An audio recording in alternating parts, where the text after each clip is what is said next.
Thank all of you for being here today. This is a very special day for me, for a chance to talk about Garland to Garlandites. I spend a lot of time talking about Garland. It's one of my favorite subjects, to be honest with you. I think we have so much to be proud of, because I am so proud of everything that we do each and every day. To go back and look at a year is truly impossible, because there's just so much that goes on. But I do want to give you a little bit of the highlights and make sure that we all have some static points that we can talk about as we go forward today. You see on the screen where it says grow community, grow opportunity, and grow Garland. Those are every day my three primary focuses. We are a very unique community. I was talking to some folks Saturday night about this. If you look at us, we have no ethnic majority. I understand from the school district we have 114 languages spoken in the school district. As you've heard me say, Brown University did a study a little over a year ago, almost 2 years ago I think, that determined our neighborhoods were the 5th most racially integrated neighborhoods in the United States, #1 in Texas. What that means is you go and knock on the door in Garland, you can't make any suppositions about who's going to open the door.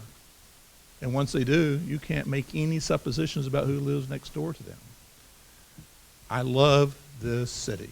I love the diversity, and I love all the things that makes us very, very special. I'd like to thank my city council members that are here. There's quite a few of them. They've already been introduced, so I won't do it again. Very much want to thank the real power behind the city, the man that does all the work every day, Mr. Brian Bradford, and his assistants. Is Rick Vasquez here? And John Baker? I see John. Rick's not here, so don't look for him. But also, rounding out our community is the Garland Independent School District. Very much recognize what y'all do. Linda, I want to recognize you as the president this year. It's a tremendous thing when we talk about Garland and all of our assets, and we can talk about what the city does and what the school district does. It's a great partnership that we have together. It's a great partnership we have with the Chamber. The Chamber provides so many services for us. The emphasis on small business is one of my favorite things that the Chamber is doing right now. Just really quickly, it's hard to imagine that we're the 12th largest city in Texas, the 87th largest city in the United States. We started off as a small group of basically farmers raising cotton. More and more people came, the railroads crossed. A couple communities grew up. In 1891, we formed the city of Garland. We've been incorporated now going on 126 years. We're still at 125. I think our birthday is in April. So as we explore our community today and talk about these things, it's a very, very special place. If you look at how we are as far as our tradition, as far as the economy, I often say we're so unique we seldom tell anyone. It's actually not a good thing. It's just, but the old TV show, you might have heard it years ago, there was a line that says, no brag, just fact. And that's what we do. We don't brag about ourselves very much. We probably need to do more, and I'll actually talk a little bit about that before I finish the State of the City today.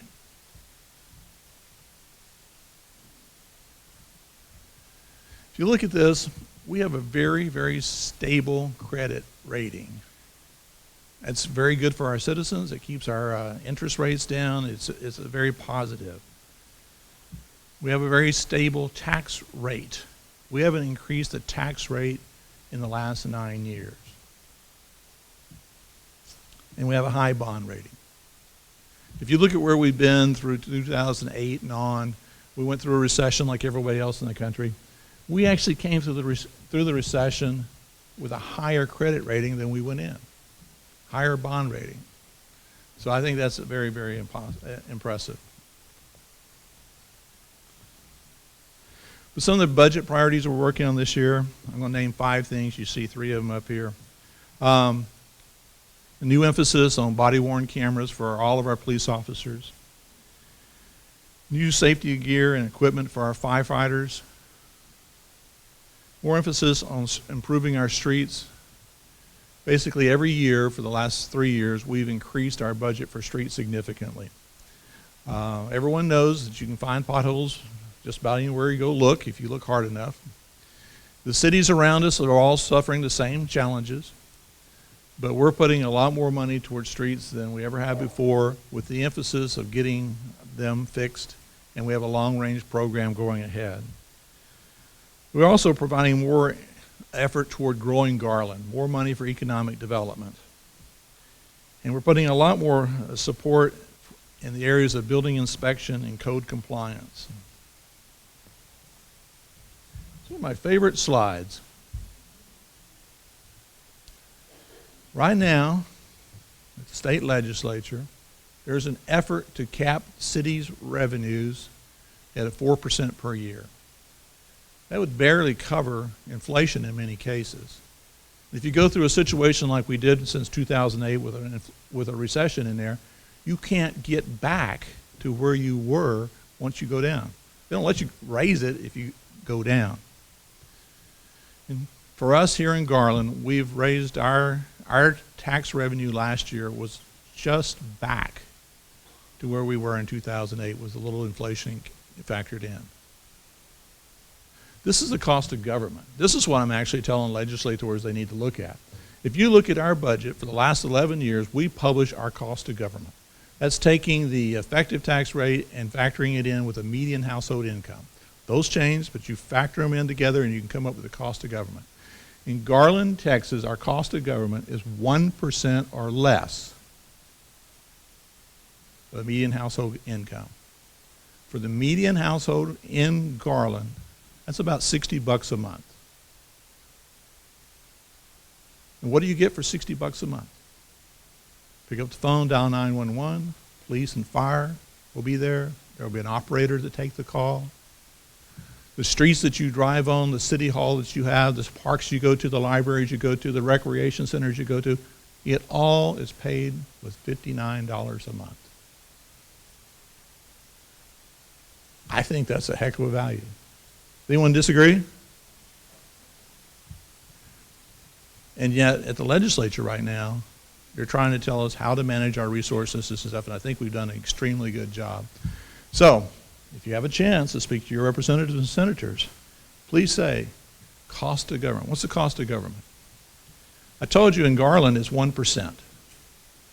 But if each state agency, which would include the cities and the state and everyone else, would publish their cost of government like Garland does, you would know if you're getting a good value, if your cost is going up, or if the cost is coming down. I don't know if the legislature will take my suggestion, and I've said this to so many people. They have the opportunity just to publish the cost of government, and then we'll find out what we need to be doing. So, let's talk about growing the community for a few minutes. This is something I've been focused on since I joined the Planning Commission, I hate to say this, 2 decades ago. Quit laughing, Mike. He was there with me. If you look at transportation infrastructure, this is one of the most important things that we need to do. We'll talk a little bit about this. I'll bring in the legislature again a little bit this time. On transportation, our number one project has been 635. This has been our number one project for about coming up on 4 years. Getting 635 reconstructed is so important. If you read the Dallas Morning News last Thursday, you'll see that Dallas drivers spend more time in congestion than any other city in Texas. You would also have read that they are the 6th most congested of all the cities that are tracked by that particular study in the United States. But the headline where we were 16th, why did it say 16th? 16th in the world. And the reason it's not worse is because we've been very dedicated to projects here in North Texas. And part of the reason that it's bad is because we do have so much construction going on. That's a factor. But we have worked so hard in North Texas to take all the tools available to us and make sure that our residents and our businesses can keep moving. There's businesses here in Garland, for instance, that ship parts over to the GM plant in Arlington. They have to come out at 1 per minute. They go into a truck, they have to go to Arlington, there's no inventory over there, the truck shows up, gets offloaded into the line. It's not unique, there's a lot of products that show up in Arlington that way. But if our products made here in Garland can't get to Arlington, if our products made here in Garland can't get to the other places that they're destined, our local economy, our local jobs would suffer greatly. 635 is very critical to us in that process. We're trying to get the funding right now. This is the #1 project in North Texas. It will remain the #1 project in North Texas, but we still don't have all the funding. Part of the funding is dependent upon getting a comprehensive development agreement through the legislature this time. Prop 1 and Prop 7 funds have been dedicated to this. This single project will take about 1/3 of all the money, transportation dollars coming to North Texas over the next 10 years. Managing that in a way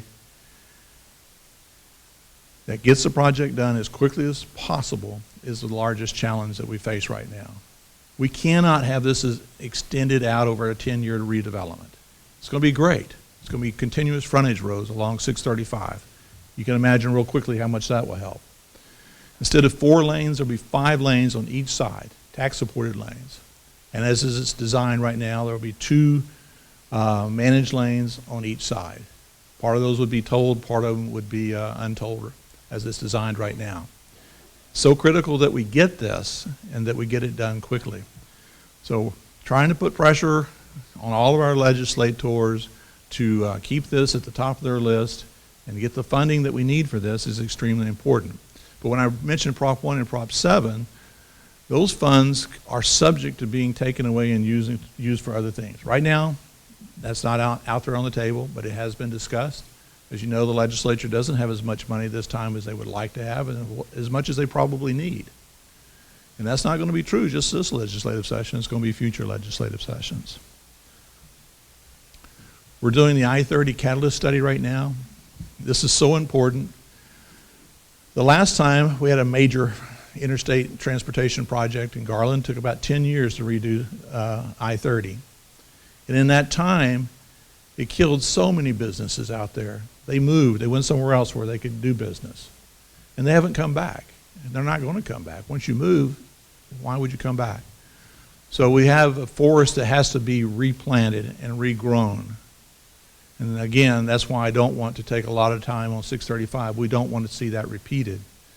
But on 30, we have an opportunity to encourage businesses to have a plan in place, and that's what the catalyst study is going to do. We hope to see more development out on the point. There's a marina talking to us.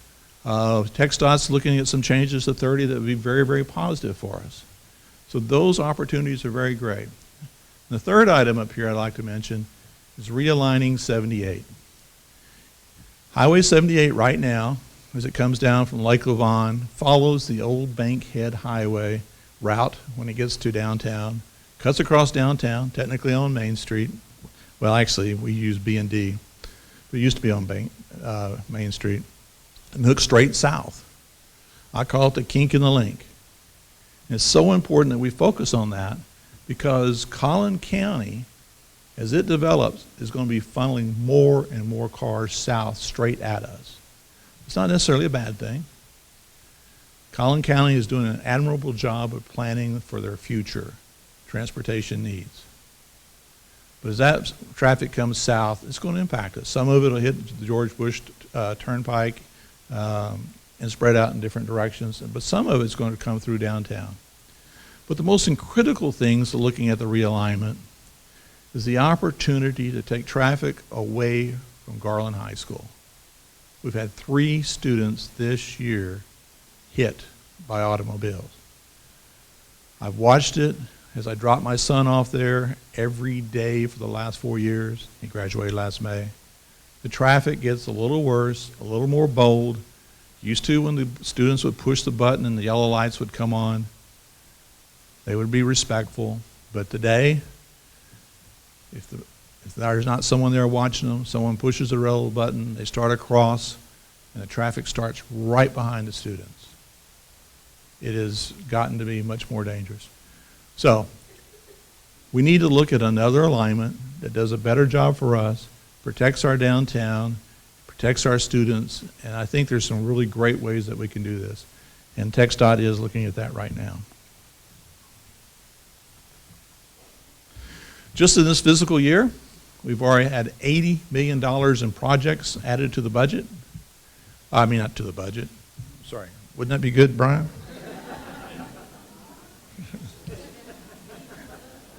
$80 million in value. And remember, we just started our fiscal year not very long ago. Let me tell you about some of the new companies that are coming. VPET, very much like our friends at Micropack. They are a manufacturer of plastic bottles and containers, but they are a custom manufacturer that do special projects for different people. They've taken 170,000 square feet in a LEED certified facility. This is their fourth facility in the United States. This is 25 new jobs and about $4 million in business personal property. True Velocity. This is about a $35 million project right now. 70,000 square feet, 70 new jobs. It's light industrial manufacturing. You're going to hear more and more and more about this new enterprise.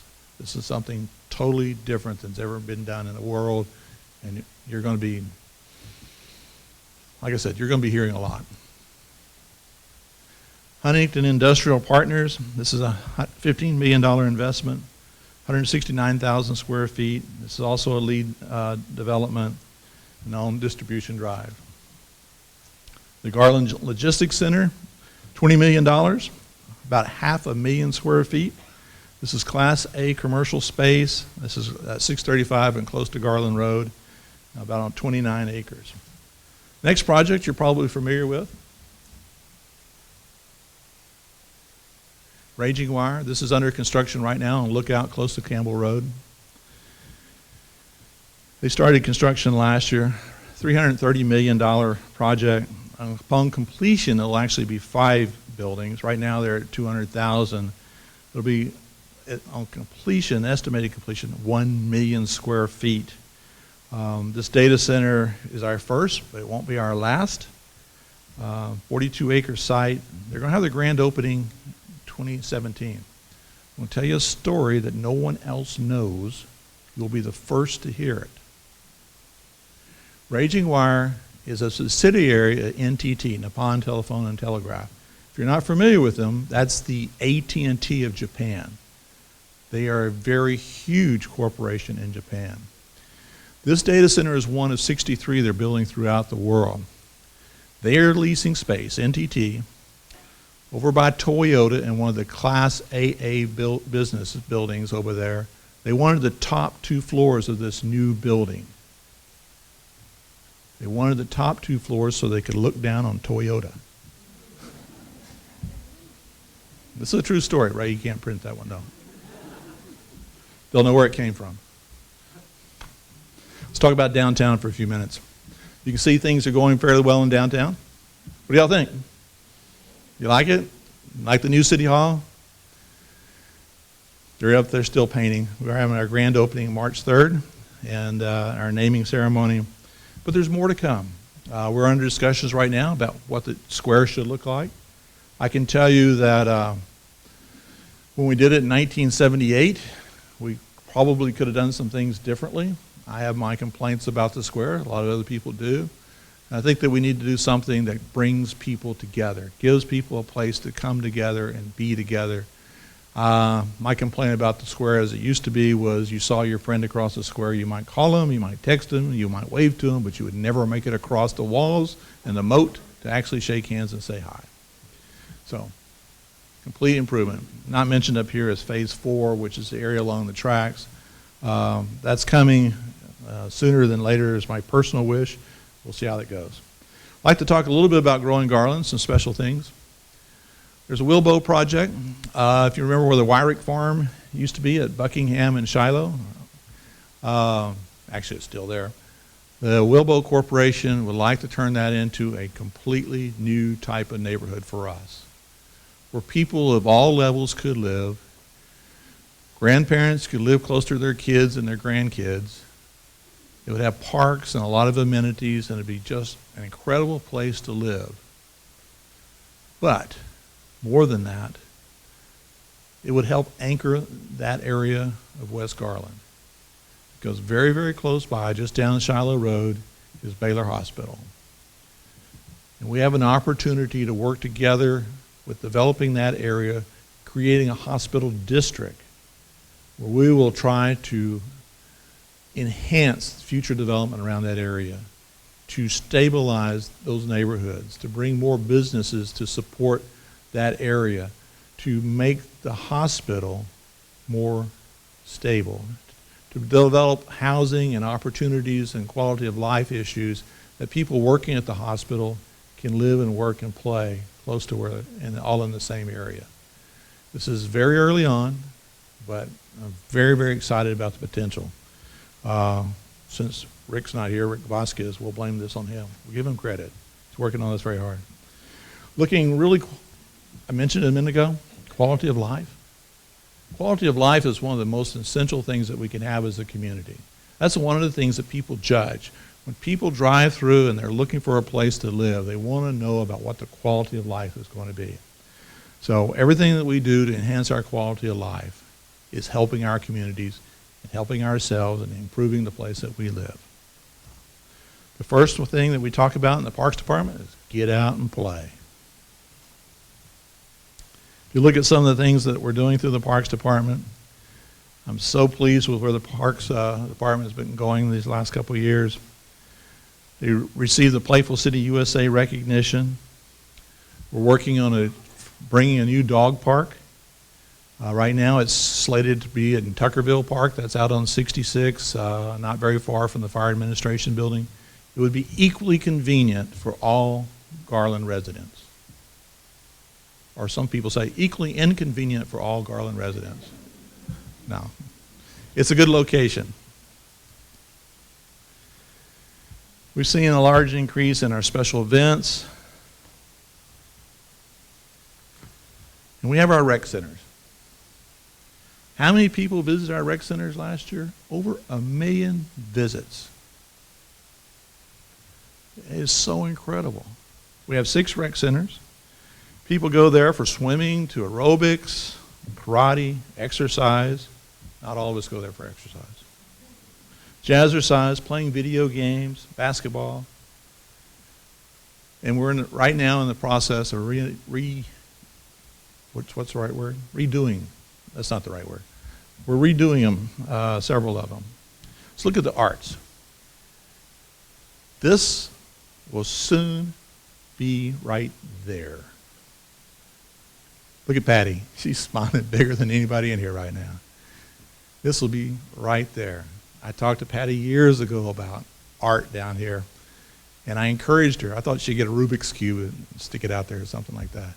This is going to be so much better, so fantastic. Thanks to everyone on the Parks Board for this effort and bringing this forward, and thanks to all those that have contributed in the community to make this possible. This is going to be, you can't carry it away, 2.5 tons, 17 feet high. And it's going to have all kinds of different artists making it up. There are going to be people come from all around just to see this art. And hopefully, spring. Patty says spring. We're close.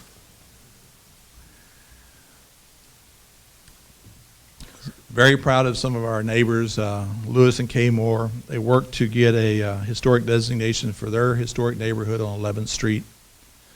But the city's now working on its first effort to get a historic designation for downtown. We want to be listed on the National Registry of Historic Places. And we're in that process. We've been through the Texas Historical Commission and gotten past that. Supposedly, we are on course without any way of basically not completing this step. And so I'll be so excited when we make that national registry for downtown. 40-some buildings contributing to our history. Becky, this spring, maybe within 45 days. So keep your fingers crossed. Neighborhood enhancements, this is one of the things that's always been important to me as part of Grow Community, is looking at our neighborhoods. We've got the IDEA books and some things that we've done over the years. We have our own neighborhood department, neighborhood vitality. These are things that help neighbors have the tools to help their neighborhoods. One of those neighborhoods is Orchard Hills. There's a project going on now through the Neighborhood Vitality Department, working with them to develop their assets, to improve their curb appeal. This is an experiment. This has never been done before. Again, people will be looking at Garland to see how we did it and how it worked and what they could do to replicate what we've done. So giving you just a recap of some of the things that happened in 2006, just to fill you in. Right here in this room, we had our first annual Realtor Workshop. This was so great. This was something I was so proud to be a part of. We had realtors come and understand what makes Garland unique. The understanding of who we are, how big we are, and how important our school district is to our success. It was a great day, and I hope that we'll continue that. On December 26th, we had our one-year memorial after the tornado of December 26th the year before. That was a very, very harsh day for Garland and Rowlett.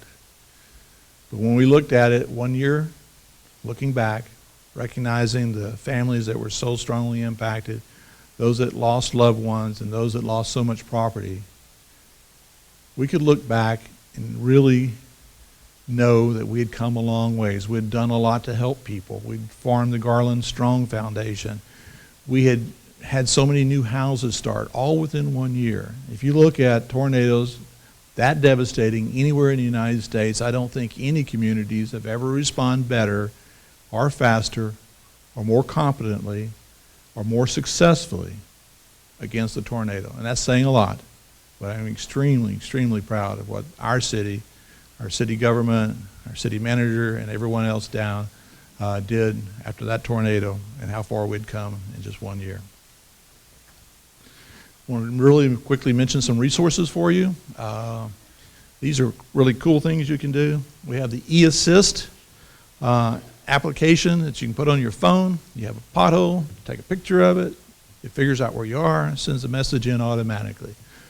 Street lights are out. Use this app. It's got all kinds of applications. Right now, how many people have it right now? That's not a majority. All right, all of you that did not raise your hand, download it right now. Go ahead, I'll wait. All right, y'all are laughing. It makes it sound like y'all don't intend to do that right now. But please do.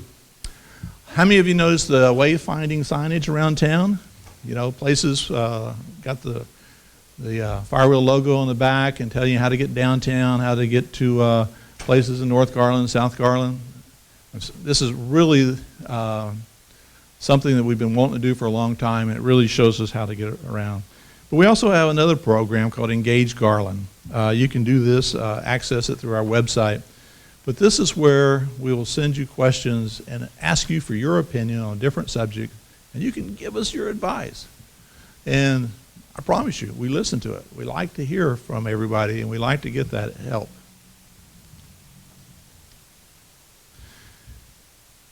This is something that was very important to me when I became mayor. It was very important to me before I became mayor, and it's something that's been important to so many of you, and it affects all of you. The cities of Mesquite, Richardson, Plano, and Garland are 4 of the 13 member cities of the North Texas Municipal Water District. The way the contract and the business operations and everything are structured, we have not been able to challenge our water rate increases. In most every utility that we get a price increase, we have some function, some way of challenging that. We haven't with the North Texas Municipal Water District. We need to have that ability. We need to have some better control on how we go forward and how the water district maintains itself. Trust me, the water district does a fantastic job. They provide incredible services. Have many of you been down to Forney to see the artificial wetlands down there, where they actually take money out of the Trinity River, run it through 23 miles of channels. By the time it gets to that 23rd mile, it's as clean as any lake water around, and they pump it back to Lake Lavon. They're doing so many great projects, but we as the cities don't have enough say-so in the process and the control over what goes on, and we need to have that ability. This $178 million refers to the last 10 years for Garland, 14 years for Plano, Mesquite, 15 years, Richardson and Mesquite, and 15 years for Plano. $178 million of water that we've bought, paid for, and didn't receive because we didn't need it. But it's take or pay, and some of you have probably heard that term before.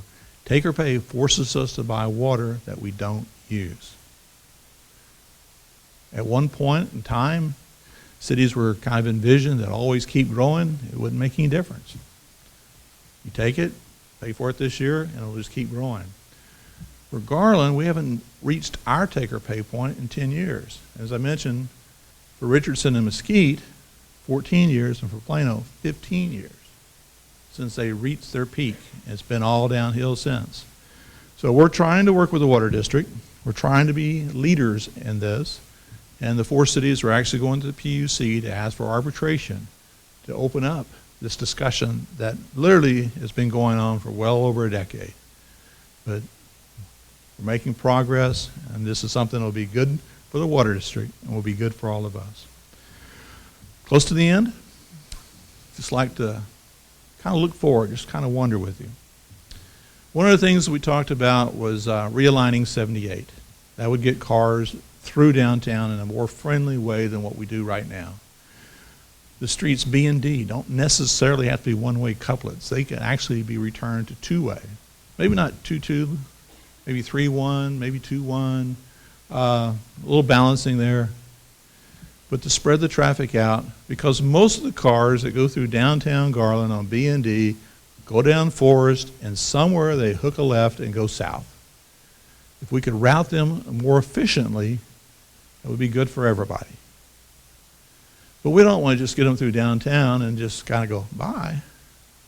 We want to look at highway, the Garland Road as it goes all the way to 635, and address that in a more positive manner to improve that corridor, to look at other corridors coming into Garland and improve those. Just quickly on Eastern Hills Country Club. Did anybody know that Eastern Hills Country Club had gone bankrupt and there was discussions about how to use it? Okay, I'm being a little facetious. Don't know what the future of Eastern Hills Country Club will be. I do know that people are interested in looking at it and talking to the owner. I just know that whatever happens there, I'm committed that it's of quality, that it's something that we're all going to be proud of, the neighbors there will be proud of. And if it's a development that it will be well enough done that people on one side of the fence will suddenly wish they could live on the other side of the fence. So that could be very, very positive. We have a lot of development coming in North Garland. I didn't mention any of this, but the apartments, very nice luxury apartments currently under construction. Land being cleared in some areas, sticks already up in others. We have so much new development coming. It's important that we look all over Garland and find the projects for different parts that will make our city better.